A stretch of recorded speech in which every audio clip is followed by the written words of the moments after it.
Muy buenas tardes, bienvenidos y bienvenidas a este curso de independencia judicial, a nuestra tercera sesión.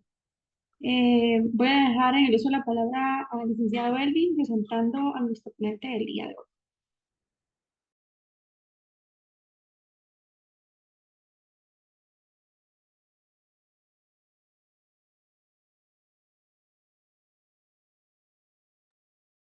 Muchas gracias, Reina. Buenas tardes a todas y todos, estimados colegas. Es un gusto para el Instituto de Estudios Comparados y Ciencias Penales poder estar en esta tercera sesión del curso de Independencia Judicial en contextos de lawfare. Para esta ocasión, la verdad es que es un honor y un gusto desde el instituto poder contar con la participación del doctor Rafael Balín.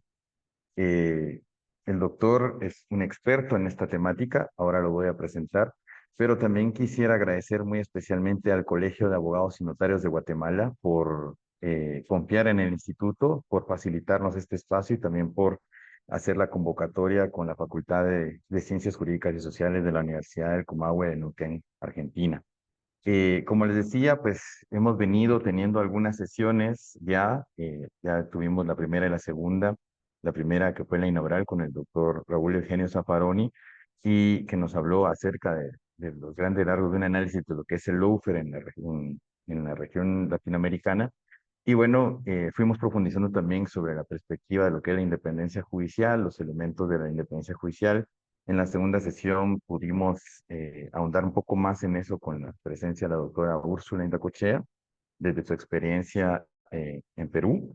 Y bueno, en esta ocasión, déjenme decirles que personalmente yo al doctor Balín pude conocerlo por una referencia académica que me compartió otro profesor que va a estar también en este curso, que fue el doctor Lucas Arrimada.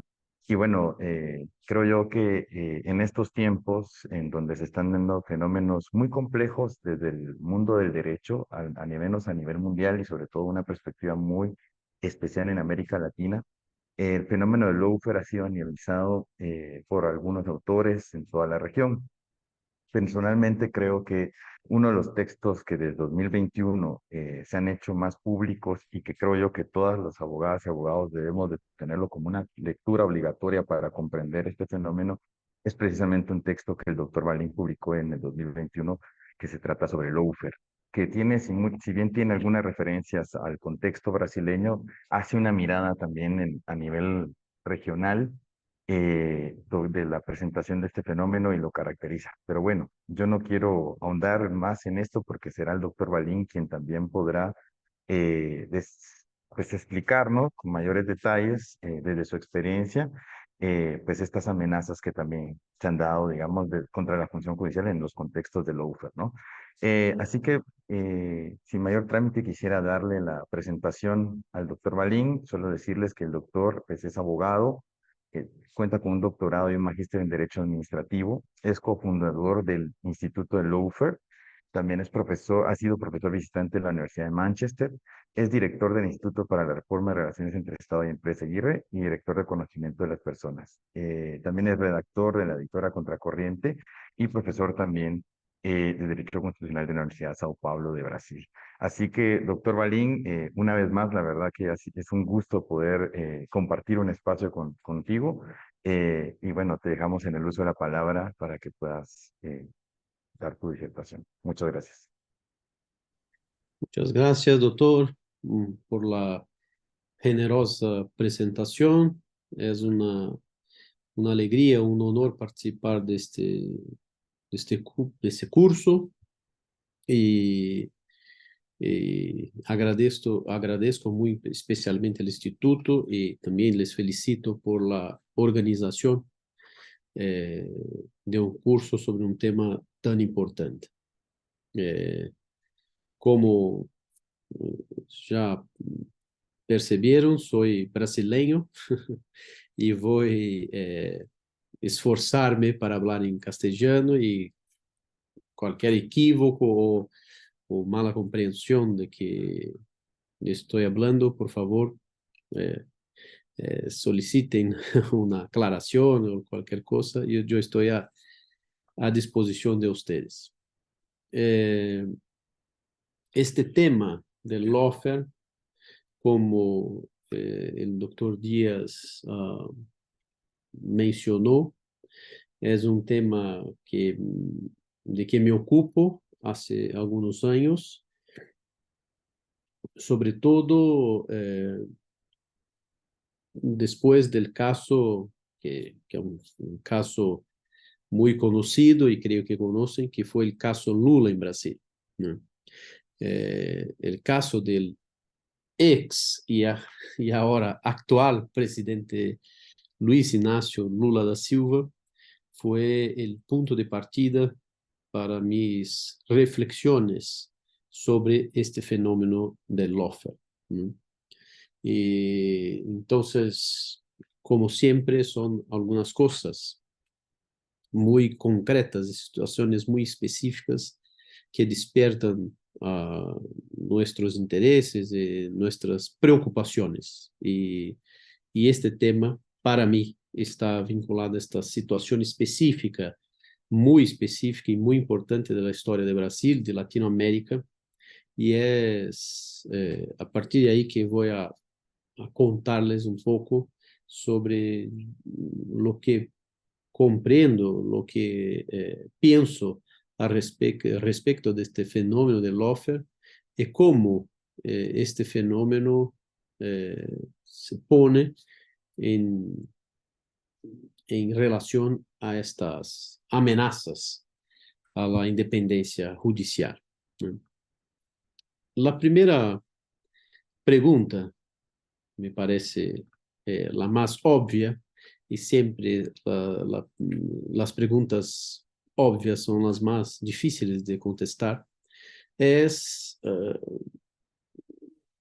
¿qué es lawfare? ¿No? Entonces, la primera cosa es explicar lo que entiendo de este fenómeno y cómo podemos utilizar ese concepto.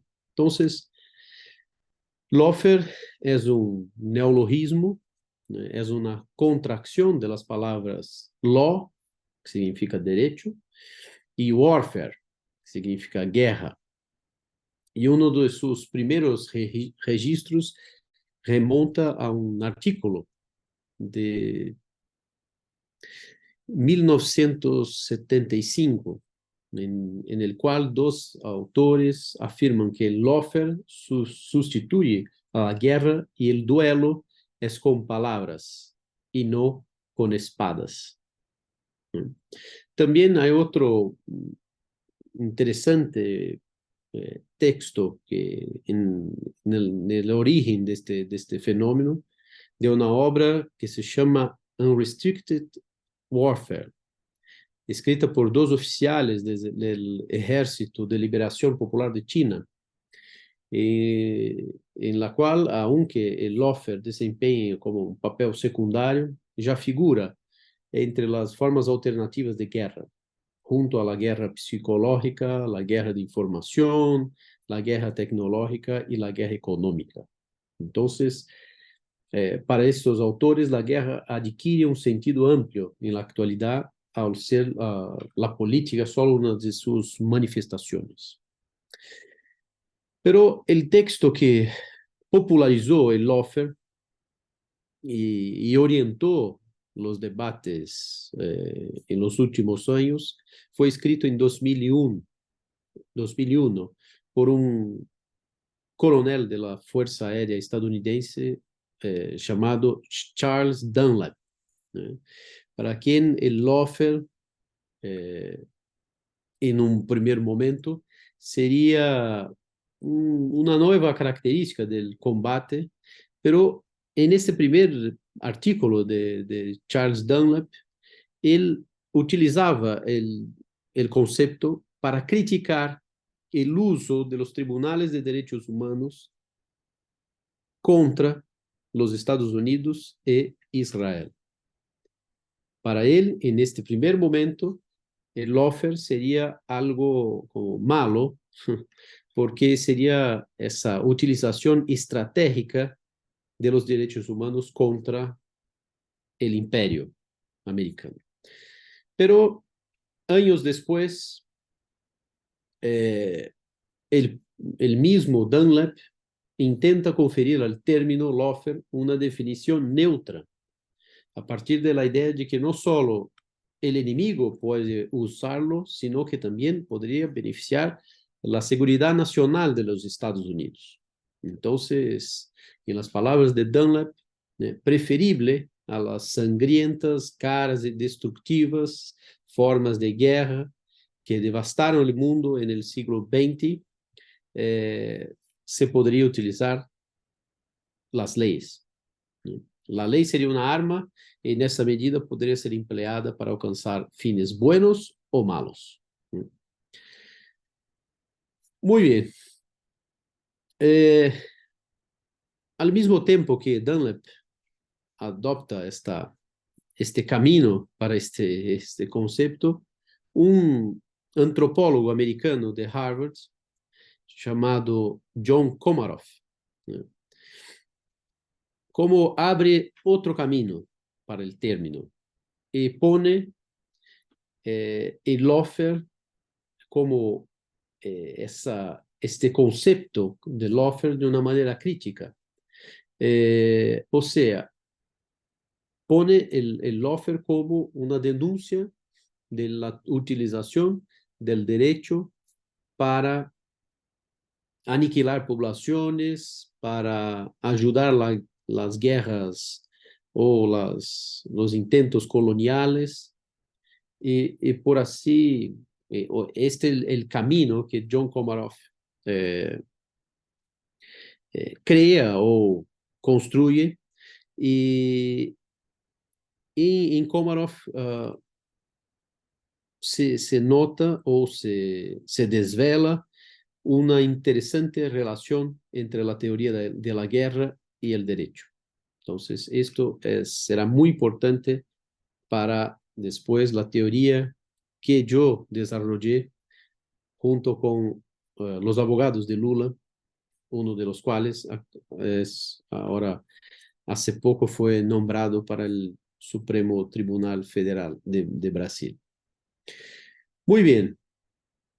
Después de estos textos como fundadores del tema, tenemos algunos otros importantes aportes teóricos y que apuntan el lawfare como formas de litigio estratégico o otras interpretaciones que, en mi visión, aunque interesantes, no dan cuenta de este fenómeno.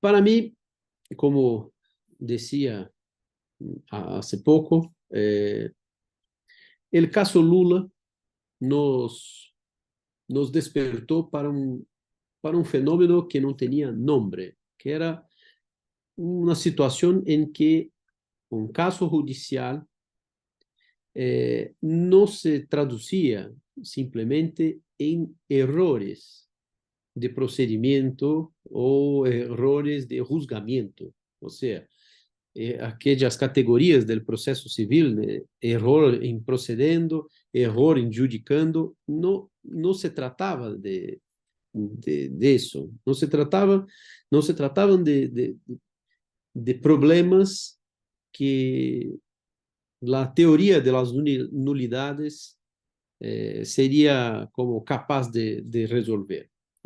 Había método, propósitos claros en todo un conjunto de actos procesuales y extraprocesales del Estado, para revelar una instrumentalización del derecho a fin de destruir a una persona considerada enemiga.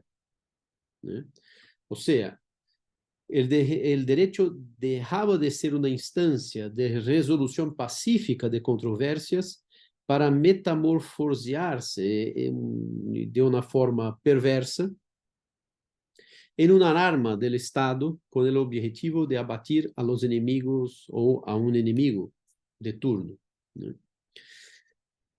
A partir de ese momento, entonces, para mí, el lawfare pasa a significar, y aquí pongo mi concepto de lawfare, el uso estratégico del derecho para fines de deslegitimar, perjudicar o aniquilar a um inimigo.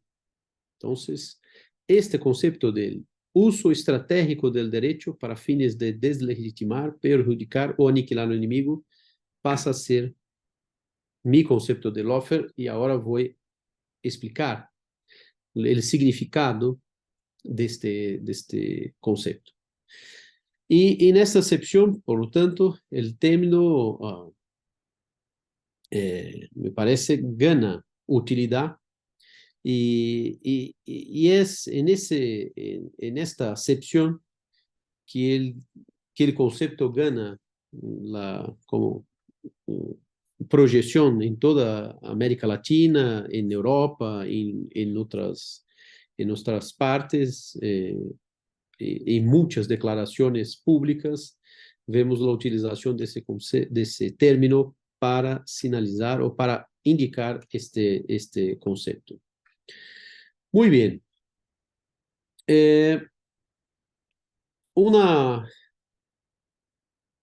mirada ou uma observação importante para antes que podamos explicar os términos ou os elementos desta definição, né? Que é enquadramento teórico do tema, que foi dos principais desafios que eu enfrentei quando me puse a estudar este tema, né? Como encajar, como interpretar este fenômeno dentro da teoria do direito, né? E a solução foi poner o direito bajo uma perspectiva estratégica. Então, nós sabemos que o direito, em sua complexidade, não motiva um único conhecimento, senão que despierta diversos saberes, né, específicos, segundo a pretensão do sujeito cognoscente, por assim dizer. Então, se pode recortar o direito, né, em vários objetos de estudo, e uma destas perspectivas, me parece, é exatamente a perspectiva estratégica. E o que quer dizer isso? É o direito se convertendo em um objeto da ciência da estratégia, ou seja, da ciência da guerra, né? Estratégia hoje em dia é utilizada em todos os domínios da vida. Então, quando temos um partido de futebol, quando temos questões em los negócios, sempre em la vida cotidiana utilizamos a palavra estratégia. Pero a verdade é que estratégia tem um sentido específico, né? Então, aunque se verifique esta notória inflação inflação teórica do conceito de estratégia, a palavra estratégia ela se traduz como um objeto ou um conhecimento destinado a estudar, a conhecer a guerra, que é, em la clássica definição de Clausewitz, um acto de violência destinado a forçar al adversário a someter-se a nossa vontade. Ou seja, quando reflexionamos sobre o tema de estratégia, aludimos a la imposição de uma vontade sobre outra por meio da força. E aqui temos um traço fundamental da estratégia, que é a hostilidade. O pensamento estratégico não se caracteriza por uma mera contraposição de vontade de interesses. É muito mais que isso. Aquele que titulariza a vontade oposta se lo trata com hostilidade, ou seja, como um inimigo. E aqui já podemos notar que estratégia ou o direito visto bajo esta perspectiva não tem nada que ver com o conceito de direito que temos dentro de um Estado de Direito. Ou seja, quando tratamos o direito como um instrumento de guerra, como dejamos o direito sem contenido ou vacío. El derecho es justamente un instrumento a servicio de la paz, o sea, un instrumento de resolución pacífica de controversias. Y aquí, bajo esta perspectiva, el derecho se convierte en un instrumento de guerra, de hostilidad. Y esta figura del enemigo es también absolutamente, tal vez el profesor Zaffaroni tal vez haya hecho mención a eso, pero esta figura del enemigo es completamente, absolutamente antitética, antagónica a la concepción del Estado de Derecho. No se admiten enemigos en un Estado de Derecho. Todas las personas deben ser consideradas personas y lo más peor de los criminales también es titular de derechos fundamentales y esto es una conquista, es uno de las conquistas de la contemporaneidad y para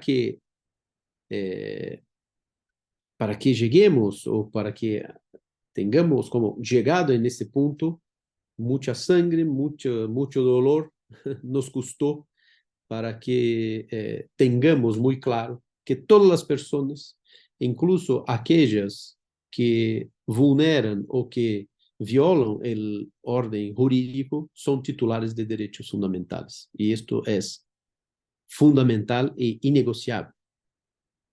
Muy bien.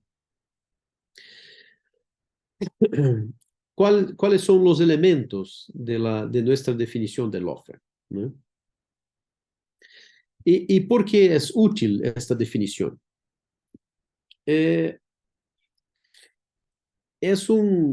Me parece que lawfare es un concepto decisivo para iluminar y transformar en inteligible una realidad que, a pesar de su superlativa importancia, estaba oculta.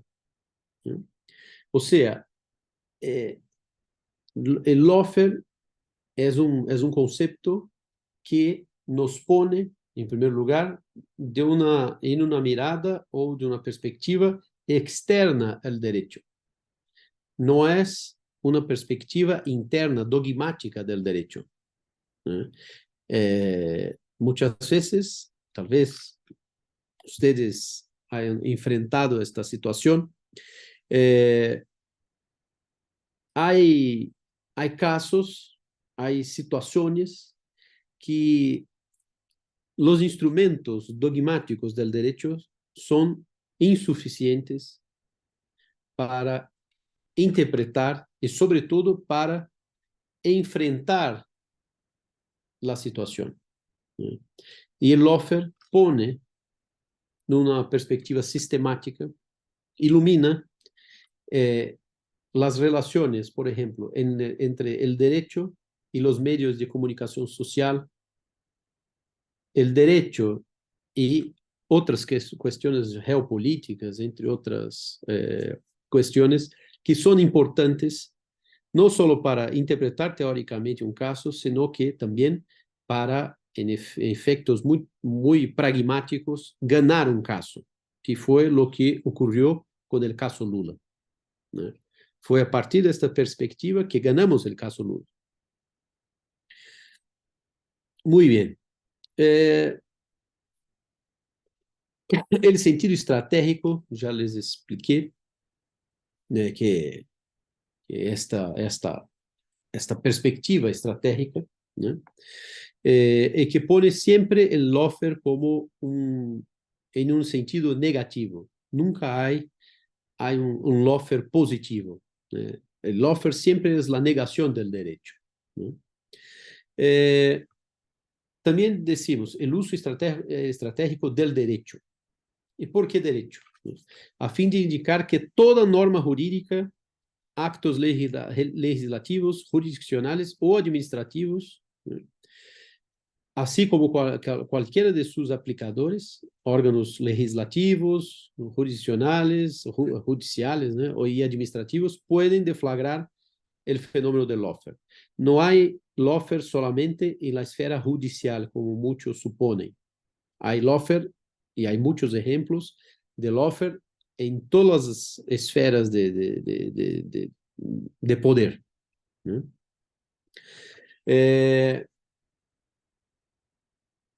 Esta idea también que decimos para perjudicar, deslegitimar o destruir a un enemigo, ¿no?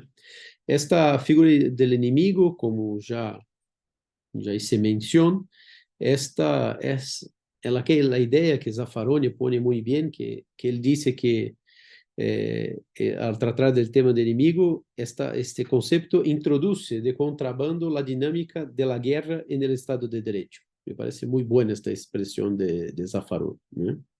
Y esta concepción aparta, a luz del celebrado binomio de Carl Schmitt, los amigos y los enemigos, a los cuales se les sustrae su propia condición de persona, ¿no?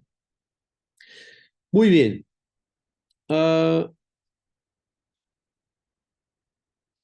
No se debe confundir lawfare con algunas categorías contiguas, que son, en mi juicio, el estado de excepción, el activismo judicial, ¿no? Y las guerras híbridas o otros conceptos. Me interesa especialmente el estado de excepción y el activismo judicial.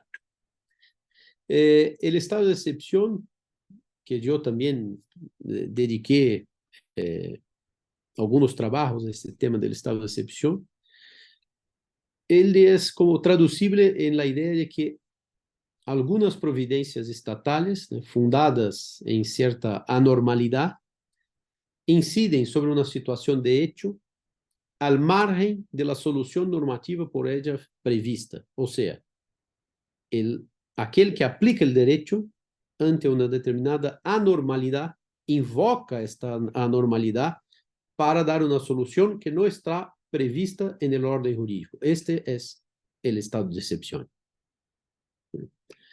que es algo lamentablemente muy común en Latinoamérica.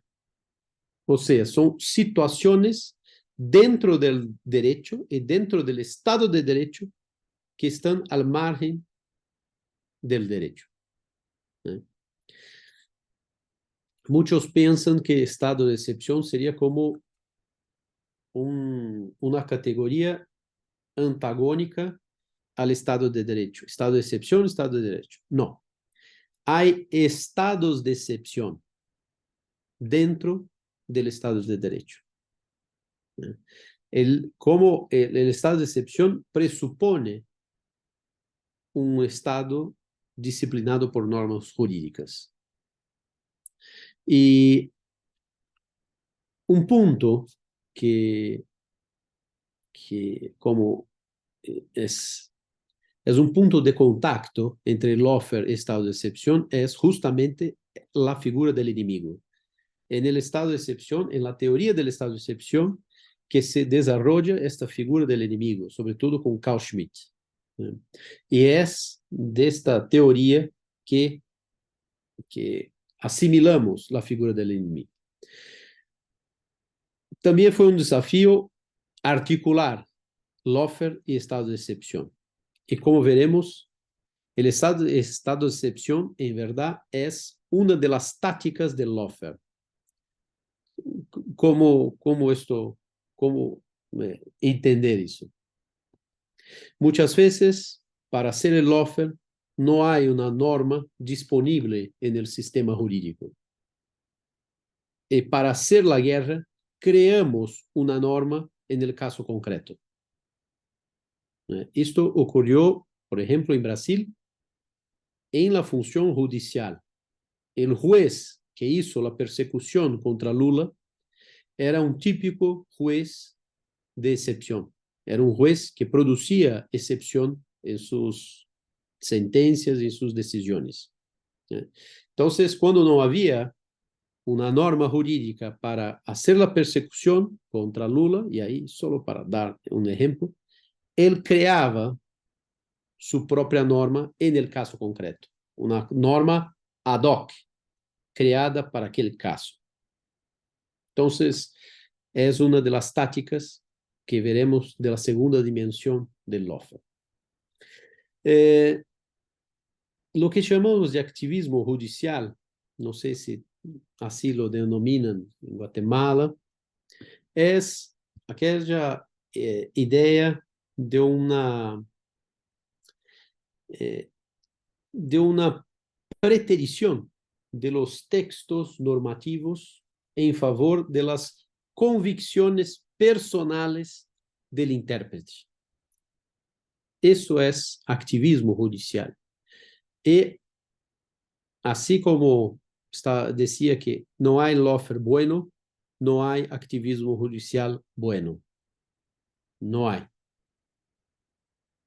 Y eso yo sé que es polémico, pero muchos jueces creen que muchas veces preterir los textos normativos para hacer justicia es bueno, pero es malo.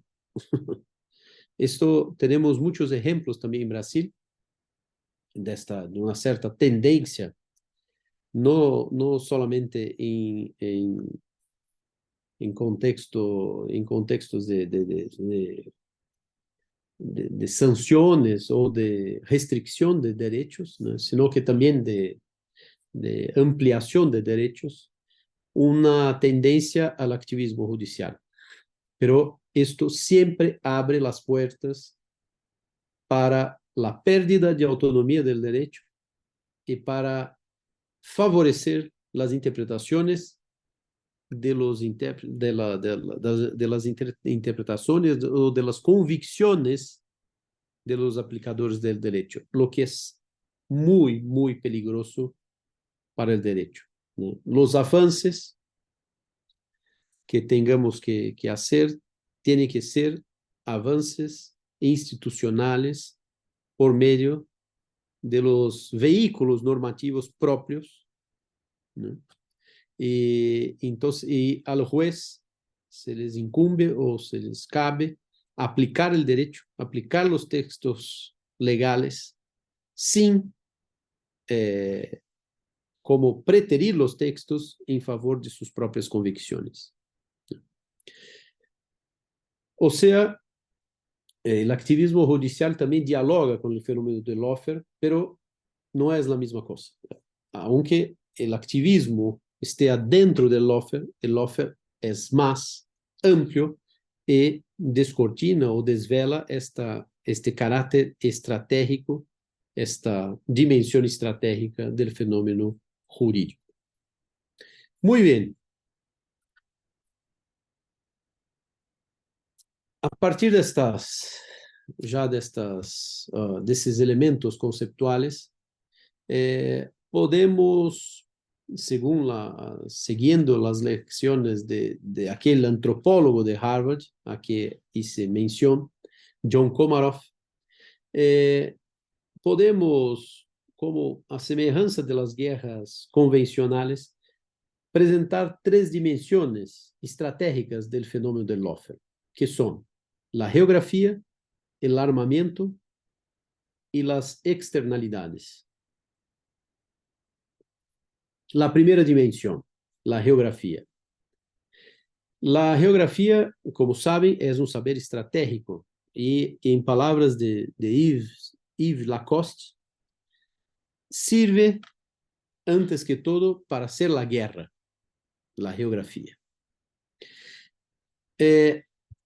Los campos de batalla, né, se escorrem cuidadosamente em las guerras, né?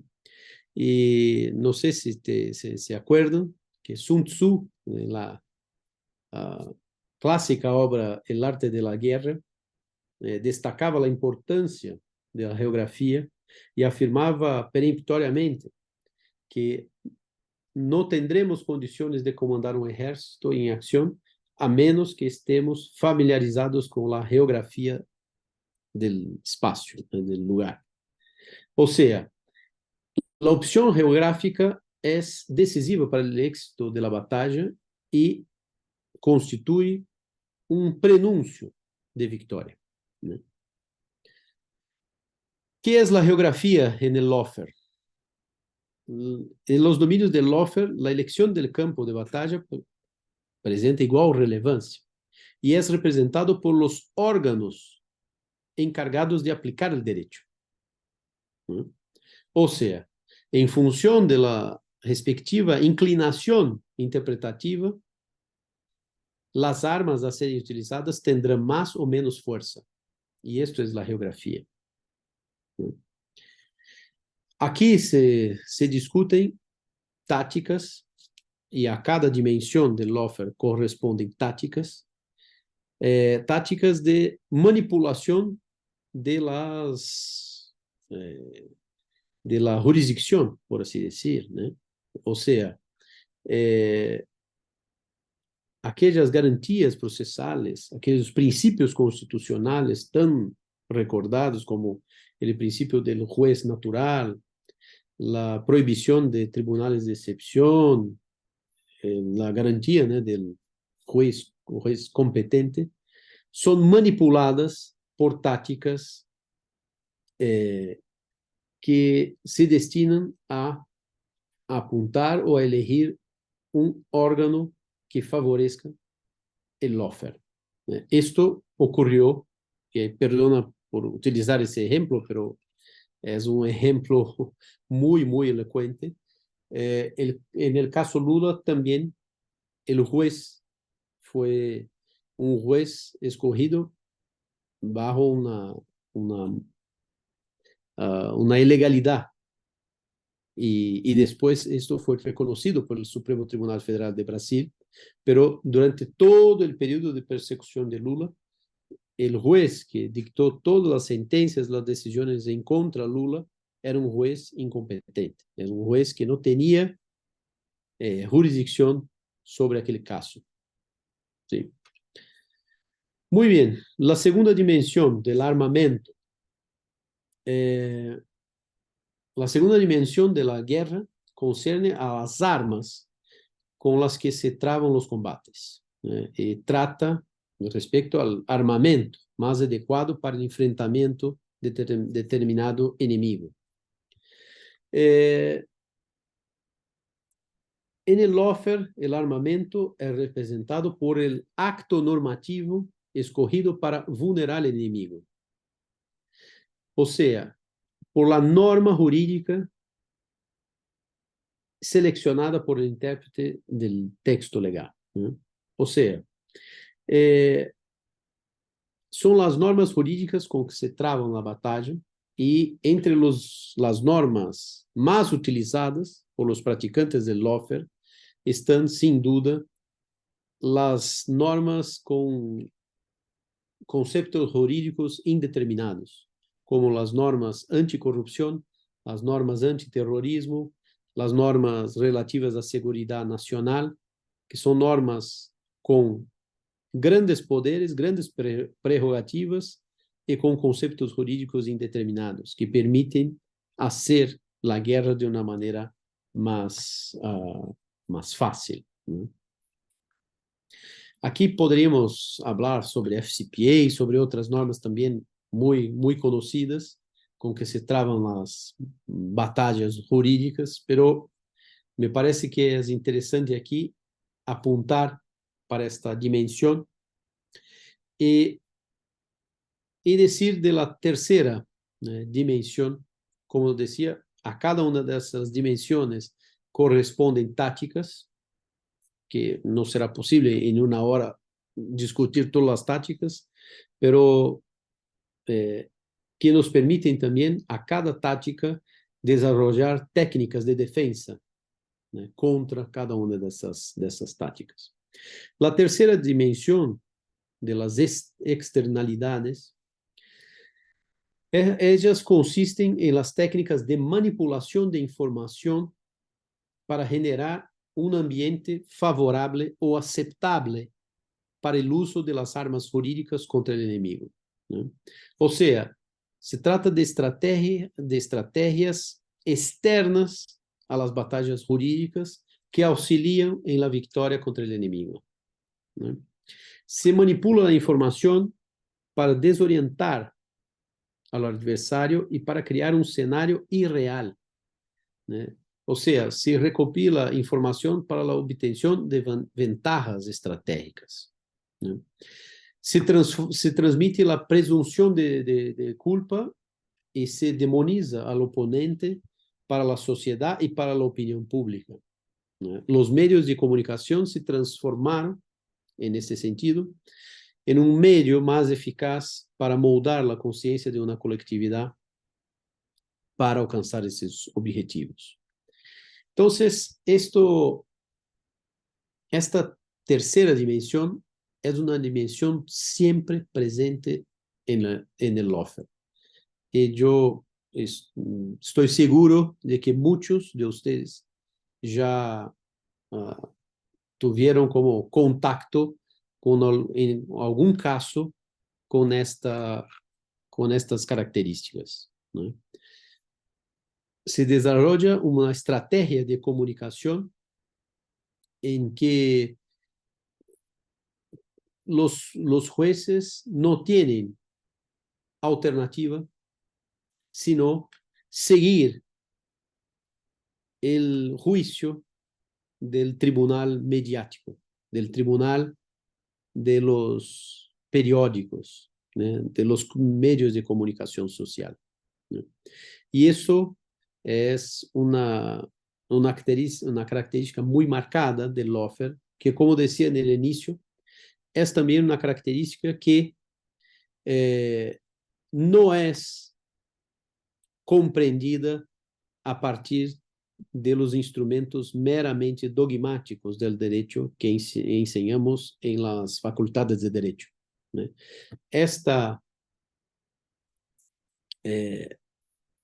Esta comprensión del fenómeno de la comunicación y su relación con los tribunales, con los órganos incumbidos de aplicar el derecho, esta relación es fundamental para enfrentar el lawfare, para hacer y para construir estrategias de defensa adecuadas para casos de lawfare.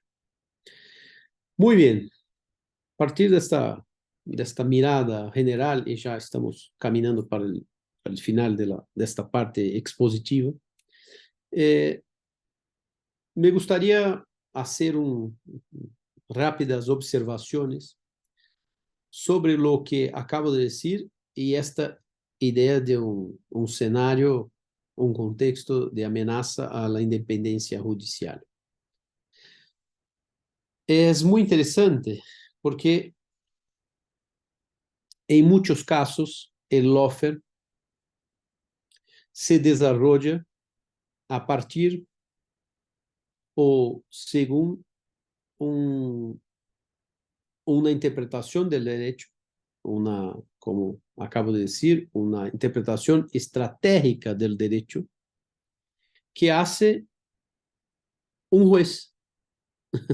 O sea, el juez es el medio para hacer el lawfare. Y aquí estamos tratando de un juez como víctima del lawfare. Y que también puede tener, y en general lo tiene, como medio también para hacer el lawfare contra el juez, otros jueces. O sea,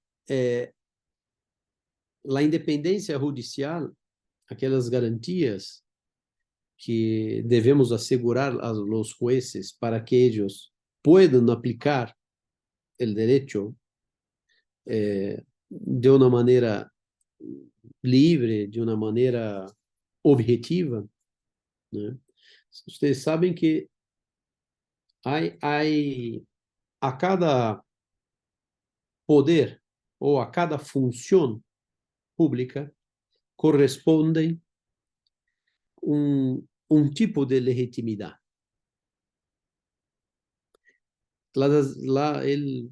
La función administrativa, o vamos decir de una manera más técnica, la función ejecutiva tiene radica su legitimidad en una tiene su legitimidad vinculada a la soberanía popular, así como la función legislativa.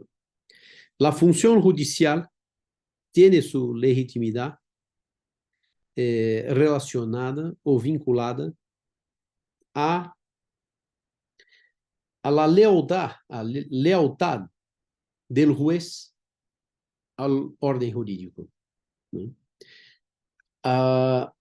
La función judicial tiene su legitimidad. La legitimidad del juez se relaciona con su objetividad, con esta idea de que las personas ven en el juez como una persona que respeta los límites de los textos legales. Esta es la legitimidad del juez. Cuando un juez dice, como muchas veces escuchamos en Brasil, que va a escuchar la voz de las calles, que tiene que escuchar al pueblo, este juez está fraudando sus prerrogativas. No está ejerciendo sus prerrogativas como debe ejercer. Entonces, esta idea de independencia judicial tiene que ver con prerrogativas, con garantías para que el juez pueda decir o elegir una de las interpretaciones que están comportadas en el texto normativo. Es esta la idea y no otra. Y aquí es cierto que, sobre todo en ambientes, lo que muchos llaman hoy de populistas,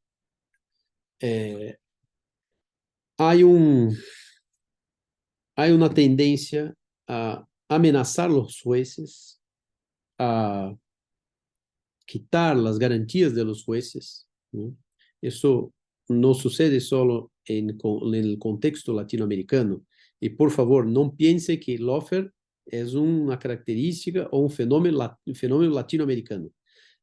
El lawfare sucede en todas las partes del mundo. En Suecia hay lawfare, en Alemania hay lawfare, no es cosa de colonizado, no es eso. Tenemos siempre esa tendencia a creernos menos que los países europeos. No, hay lawfare en todas esas partes, pero son ocultos, no son divulgados como son divulgados nuestros vicios, nuestros problemas. Y en contextos de populistas, hay una creciente utilización del derecho para debilitar, para atacar jueces, ¿no? Que no están como en sintonía con el líder popular, con el líder populista, ¿no? Ustedes saben que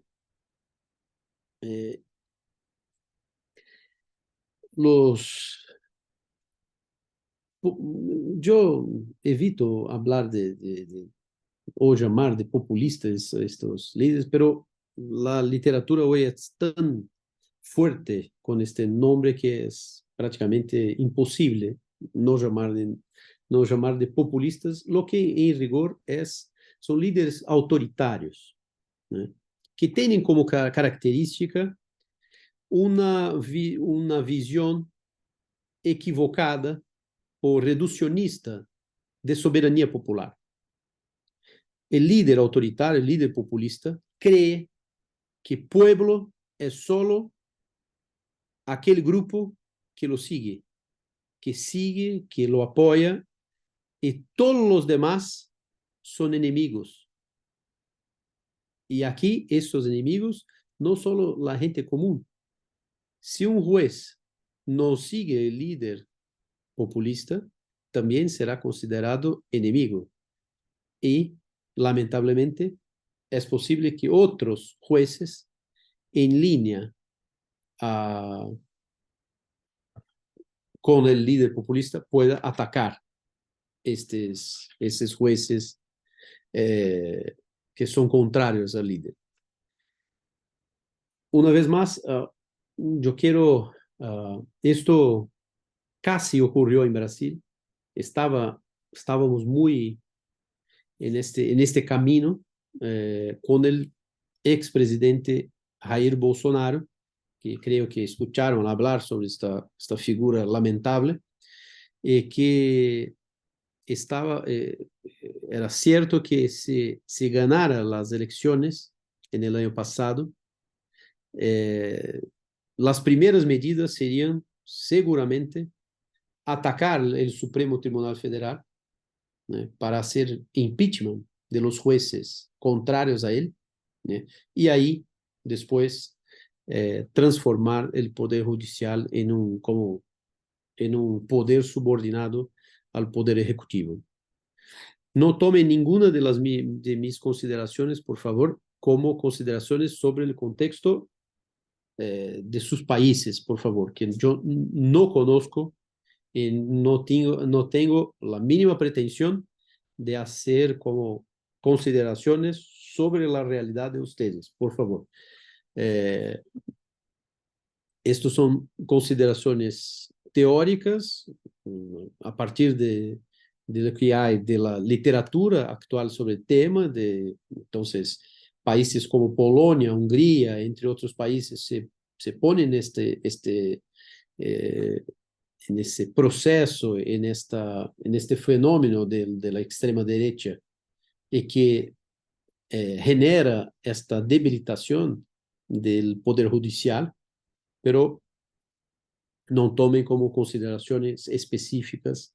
Es que muchas veces hacemos consideraciones, la persona piensa, él está diciendo esto sobre mi país. No, puede servirles, pero no es. Yo hago esas consideraciones a partir de Brasil, a partir de la literatura escrita sobre, obviamente, sobre esos fenómenos, pero no sobre Guatemala o otros países de los que están asistiendo aquí. Y es eso.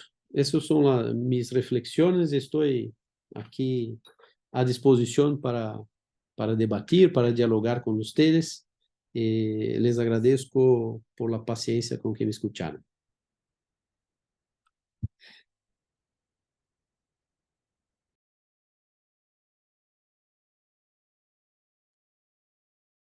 Muchas gracias, doctor Balín. Creo que su ponencia ha sido muy enriquecedora. La verdad que estamos compartiendo este Zoom con más de 400 abogados de Guatemala y creo que esta valoración final que usted realiza me parece también acertada en que los elementos de lawfare que se puedan presentar en otros países del mundo o el mismo Brasil, pues deben de interpretarse también bajo los contextos nacionales. Guatemala, como Centroamérica, también viven, creo yo, contextos de lawfare, pero probablemente tendrán otras manifestaciones. Y su texto y el método con el que se analiza este fenómeno jurídico creo que nos permite asentarlos. De entrada ahí decir que el texto del doctor, porque varios abogados lo preguntaron también en el chat, se puede conseguir en línea en Editorial Astrea, si no estoy mal, se puede adquirir de esa forma. Entiendo que hay una biblioteca muy famosa, perdón, una librería muy famosa aquí en Zona 10 para que también se pueda hacer pedidos sobre esta editorial. Y bueno, personalmente yo ya leí el texto y lo súper recomiendo, me parece a mí que nos da una mirada muy completa desde el punto de vista académico y con mucha solidez empírica, de análisis para entender este fenómeno. Y que cada abogado y abogada, después de esa lectura y sobre todo esta disertación que nos ha compartido el doctor Balín, pueda incluso también tomar reflexiones acerca de cómo se pueda presentar algunas de estas manifestaciones del lawfare en nuestro sistema judicial. Seguramente habrá que seguirlo profundizando, seguramente también habrá que, la academia jurídica en el país también tendrá que tomar elementos para animarse a escribir. Y bueno, hay un par de preguntas, hay un par de reflexiones, doctor Balín, que de pronto podríamos profundizar, que nos han hecho los colegas, incluso que son colegas jueces. Por eso resaltó mucho esto. Y lo digo, pero sabiendo de que obviamente usted hizo esta reflexión final de que el contexto brasileño es muy distinto al guatemalteco, pero aquí incluso, no voy a decir el nombre, pero en Guatemala hay un magistrado de la Alta Corte Constitucional que menciona mucho el concepto de activismo judicial en medios, en medios públicos. De pronto, tal vez explicarlo desde una perspectiva, ¿qué consiste si pudiera ampliar ese concepto de, de activismo judicial? Porque nosotros también entendemos, por ejemplo, de que en el caso de la judicatura existen movimientos de asociación de jueces que trabajan por la independencia y creo que son fenómenos distintos, ¿no? ¿Cómo poder tener esa claridad de las diferencias de lo que es el activismo judicial si pudiéramos profundizarlo y que, bueno, creo yo que no se trata de la libertad de actuación de jueces que también bajo estándares internacionales o las propias normativas internas se ha contemplado en legislaciones de otros países? Esa sería como la primera consulta. Muy bien. Ah, ese tema del activismo judicial es uno de los grandes temas del constitucionalismo contemporáneo, ¿no? que, que nos lleva a un fascinante tema de la teoría de la decisión, ¿no? Y es un tema complejo, difícil, pero podemos resumir de la siguiente forma, ¿no?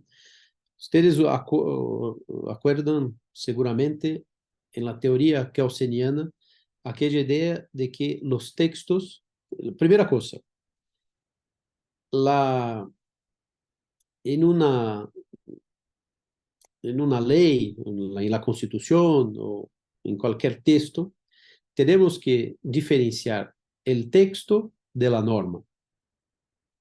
El texto o del texto extraímos las normas. La norma es el resultado de la interpretación del texto. O sea, dentro de aquella visión kelseniana de que toda norma o que todo texto tiene como una, no sé si es la misma palabra en castellano, una moldura, como un cuadro, ¿no? Un cuadro de interpretaciones posibles, ¿no? Es en este ámbito que el juez puede como jugar. Es dentro de ese ámbito de interpretaciones posibles que el juez puede elegir una de las interpretaciones, una de las normas, y por eso, y a partir de eso, decidir el caso, ¿no? Es a la luz de esta idea que muchas veces decimos que cuando una determinada jurisprudencia cambia, cuando una interpretación gana como la fuerza de una jurisprudencia y cambia la interpretación de un texto, debemos interpretar este cambio de interpretación como si fuera una nueva ley. Y por lo tanto, esta nueva interpretación no puede tener efectos retroactivos para casos anteriores, porque es una nueva norma que se sacó de un texto normativo. El activismo judicial es la postura de un juez que no considera este cuadro que se puede extrair de un texto normativo y pone sus convicciones en la decisión. Entonces, yo les doy un ejemplo de Brasil, pero voy a dar un ejemplo de un activismo bueno. La Constitución de Brasil no consagraba, es de 88, no consagraba el matrimonio entre personas del mismo género, del mismo sexo. El Supremo Tribunal Federal decidió en contra de la Constitución y consagró el matrimonio homoafetivo, no sé si así que decir. Es obvio que soy en favor de este matrimonio homoafetivo, que es una expresión de la libertad. Cada uno hace lo que quiere, con sus opciones, en fin. Pero no se debe resolver eso por una decisión judicial en contra a un texto literal de la Constitución, hombre y mujer. Decía hombre y mujer, hombre y mujer, perdón, hombre y mujer. Entonces, este es lo que les gustaría de transmitir. El activismo judicial siempre debilita la autonomía del derecho. La autonomía del derecho es una garantía de la existencia del derecho mismo y de los derechos fundamentales. Porque hoy tenemos una decisión como esta que todos aplauden, por lo menos la sociedad civil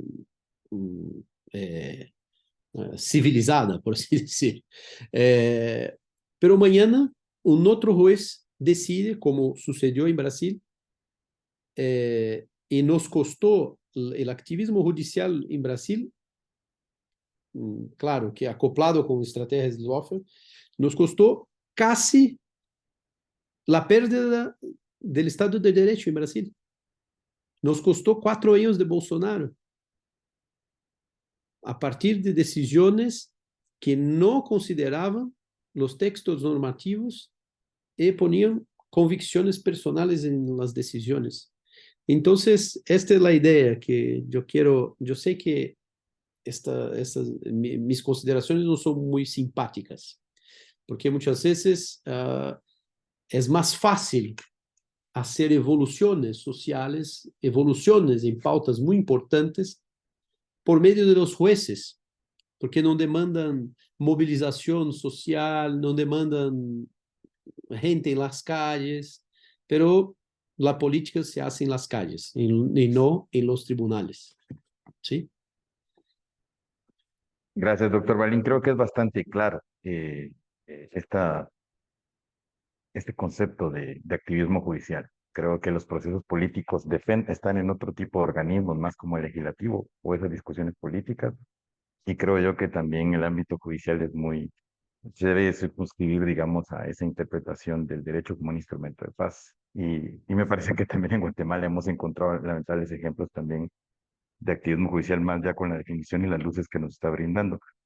Ahora bien, quisiera pasar a otro comentario y dos preguntas que han formulado colegas no puedo hacer todas las preguntas porque son bastantes, pero me parece que para ir cerrando, creo que cuando hablamos de independencia judicial y lawfare, es clarísimo que lawfare proviene, si bien tiene vida dentro del Poder Judicial, su organización, su gestión eh, es- viene de fuera, ¿no? Otro tipo de intereses, otro tipo de poder. Entonces, indiscutiblemente el lawfare tiene como presupuesto el fracaso de la independencia judicial. O sea, tiene, digamos, esa condición para que se pueda dar la independencia judicial se encuentra en jaque. Teniendo esa claridad, hay colegas que preguntan directamente, ¿cómo podrían organismos internacionales de protección de derechos humanos restringir esas manifestaciones de lawfare?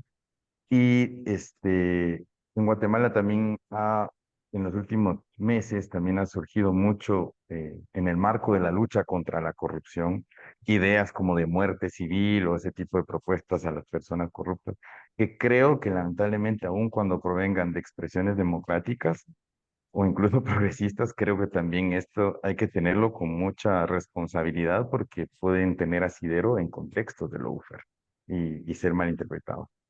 Esas serían el par de preguntas que han hecho los colegas, doctor, para ir finalizando con este enriquecedor diálogo que hemos tenido con usted. Muy bien.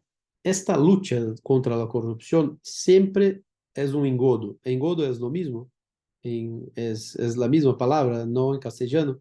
Es siempre una farsa, es siempre algo falso, es siempre, nunca tiene buenos resultados. La lucha contra la corrupción. Siempre la corrupción persiste, la corrupción se mantiene y la gente que habla de lucha contra la corrupción, mismo la gente progresista, no olvidemos también que la derecha y la izquierda, a los dos lados, les gustan muchísimo los moralismos. Esta lucha, esta cosa medio de Quijote, de contra, y que siempre yo pienso que detrás de un moralista siempre hay una persona inmoral, siempre, siempre. Cuando una persona se impone o se atribuye muchas virtudes, pueden estar ciertos de que esta persona no tiene muchas virtudes. Las personas realmente virtuosas no hablan mucho de sus virtudes, ¿no? Entonces, esta idea de lucha contra la corrupción, les pido, por favor, mucho, mucho cuidado, ¿no? Fue eso que llevó Brasil a una dictadura militar de décadas y nos llevó hace poco a casi perdemos de nuevo el Estado de Derecho por personas que se se denominaban como defensores de la moralidad en contra la corrupción, ¿no? ¿Y por qué estos discursos anticorrupción son tan seductores? Porque no hay ningún discurso que movilice más que la lucha contra la corrupción. Y no hay cosa más desmovilizadora que una acusación de corrupción. Cuando una persona es acusada de corrupción, esta persona se queda sola. Y la lucha contra la corrupción, si yo pregunto, ahora, ¿quién es favorable a la corrupción dentro de estas 407 personas que están acá? Todas me dirán, no, yo soy en contra de la corrupción. O sea, es una pauta unánime y por eso ella es tan peligrosa, porque con enfrentamiento de la corrupción no se hace cazando personas, no se hace haciendo populismo penal, no se hace de esa forma. Si queremos combatir la corrupción, tenemos que crear estructuras de enfrentamiento de la corrupción, estructuras de transparencia, estructuras de independencia judicial, y los corruptos también tienen sus derechos, lamentablemente. Hay un profesor muy conocido en España que dicen, los jueces penales existen para cuidar de los corruptos. Es la verdad. Sin los corruptos no hay juicios. No, yo sé que esto que estoy diciendo, algunas personas deben estar mirando, pero me comprendan bien lo que estoy diciendo. Si huimos de esta idea, caímos en la idea del enemigo, ¿no? Y aquí yo no quiero ser como leniente a la corrupción, no es eso. Pero creo que tenemos que tratar la corrupción o enfrentar la corrupción donde duele la corrupción. ¿Cuál es la realidad? Por lo menos en Brasil, corruptos o con con mucho dinero, muchas veces que sufrieron persecuciones penales, hacen acuerdos, siguen con su patrimonio, las empresas son destruidas, también muchas veces por intereses geopolíticos, como ocurrió en Brasil, y los empresarios, los corruptos, los corruptores siguen con su patrimonio. ¿Qué enfrentamiento de la corrupción es este? Entonces, la corrupción seguirá. Y nosotros, como haciendo parte de este gran circo, todos fingiendo que estamos combatiendo la corrupción. Entonces, en última análisis, este discurso anticorrupción sirve para debilitar derechos fundamentales. Solo para eso. Solo para eso. Debilitar nuestros derechos. Porque a título de combatir la corrupción, estamos debilitando derechos.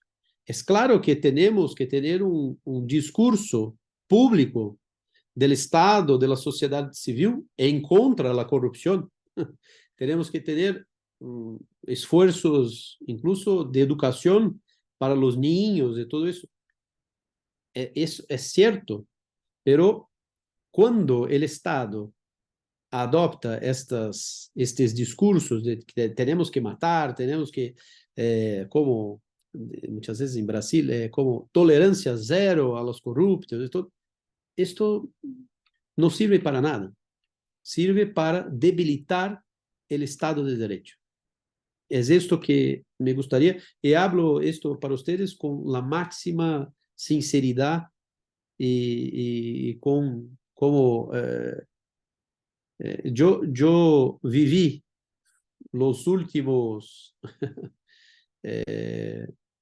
5 o 6 años combatiendo todos los días este discurso falso del combate a la corrupción en Brasil y las consecuencias nefastas de este discurso que destruyó la economía brasileña y benefició a los Estados Unidos, a las empresas europeas. Entonces, cuidado con esos discursos. Es eso que les pido, como tengan siempre una mirada crítica cuando escuchan esses discursos.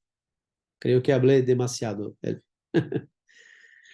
No, doctor, para nada, al contrario, creo que nos ha ayudado bastante con sus conocimientos y con su disertación. La verdad es que otros colegas siguen haciendo preguntas, pero sé que aquí el tiempo también apremia y también para usted ya son altas horas de la noche allá en horario Sao Paulo.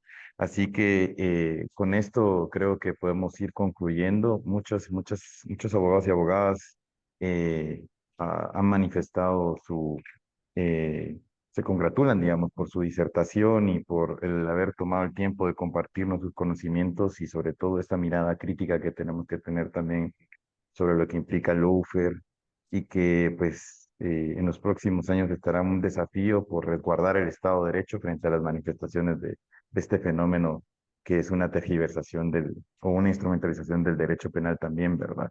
Creo que nos ha sido de mucha utilidad. Creo que muchos colegas también siguen preguntando por el texto, por dónde conseguirlo. Ya seguiremos dando esa información de dónde lo pueden conseguir y esperemos que muchos y muchas puedan seguir leyendo y más a profundidad el análisis que usted nos ha compartido el día de hoy.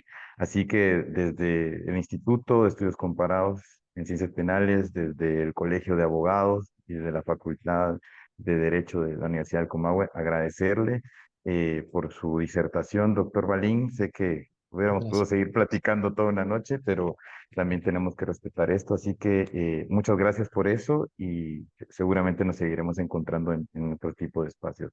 Agradecido. Así que, Reina, dejamos ahí el uso de la palabra para el cierre. Muchas gracias, doctor Rafael Marín. Y gracias Gracias. a todos y a todas por estar acá. Nos vemos el próximo jueves 2 de noviembre a las 5 horas, que tenemos a la doctora Eneida con el tema de la independencia judicial en materia electoral. Entonces, muchísimas gracias, que tengan todos una buena tarde.